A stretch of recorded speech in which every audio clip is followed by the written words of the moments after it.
Chaque année, pendant les grandes semaines des nouveautés, on vous présente la nouveauté 2025 et sûr qu'elle va faire très plaisir aux éleveurs.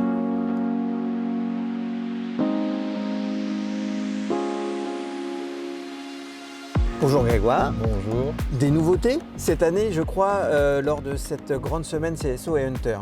Oui, alors par génération, on aura 3 champions. C'est-à-dire qu'on aura un champion des hongres, et un champion des mâles et un champion des femelles. Donc avant, il y avait 2 champions, les hongres et mâles n'étaient pas séparés, maintenant ils sont dissociés. Quel est l'intérêt de cette modification ? Le premier, c'est que plus il y a de champions, plus il y a de visibilité pour les champions. Le deuxième, on voulait vraiment que les mâles aient une épreuve à part entière pour leur donner vraiment de la visibilité et que tous les reproducteurs puissent être visibles au même moment.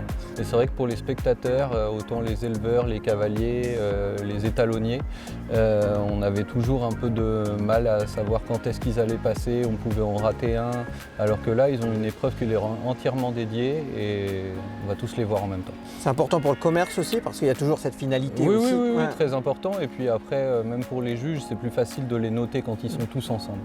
C'était une demande de beaucoup de cavaliers, beaucoup d'éleveurs. C'était pas vraiment une demande à la base, mais quand on a exposé l'idée, ça a été assez unanime. La valorisation des étalons, c'est quelque chose qui est primordial lors de ces grandes semaines. Au niveau agricole, oui, on est quand même...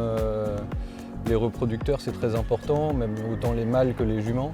Mais après, commercialement, les mâles, c'est sûr qu'ils sont très regardés. Alors, autre nouveauté aussi, le retour des petites finales.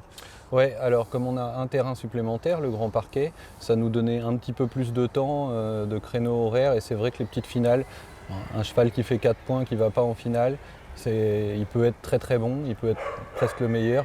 Et c'est dommage de ne pas le revoir encore une fois. Comment ces décisions sont-elles prises ? C'est un avis consultatif ? Comment ça se passe ? Oui, exactement. Alors tout le monde peut donner un avis.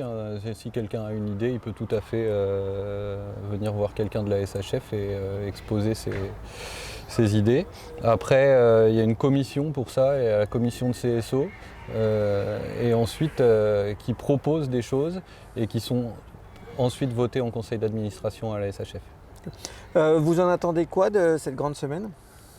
Que du bien. Non, on est impatient. Le retour des finales dans l'herbe, c'est vraiment super, quoi. C'était vraiment très attendu. Par une majorité, c'est vrai que maintenant, avec les chevaux déférés, tout ça, il y a quelques-uns qui n'ont pas souhaité participer. Mais c'est vraiment très attendu. D'accord. Merci beaucoup. De rien.